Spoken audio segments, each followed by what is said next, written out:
বাংলাদেশে আমরা এই কয়েকদিন ধরে দেখতে পাচ্ছি ডাক্তার মিজানুর রহমান আজহারী উনি একটা ইঙ্গিত দিয়েছেন, আর কেউ কেউ তার কথাটা ধরে মাথার কল্লা পর্যন্ত 10 লাখ টাকা ঘোষণা দিয়ে দিয়েছে।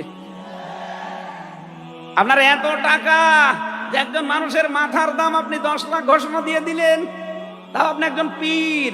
এটাকে পীর না শয়তান? দুদককে বলবো, যারা 10 লাখ টাকা মানুষের মাথা ঘোষণা দিতে পারে তার টাকা আছে কত আপনারা খোঁজ নিন। এক কথা বলেন না কেন? এই পীরগুলোকে আমরা মানুষকে 50,000, 5 লাখ, 10 লাখ টাকার কম্বল বিতরণ করতে দেখি না এই শীতে। তারা মানুষের মাথা চায় 10 লাখের বিনিময়ে। কি হয়েছে? সে একটা অসংলগ্ন কথা বলেছে। এই কারণে আপনি 2 ঘন্টা কথা বলেন তো আমি আপনার 50টা ভুল ধরবো।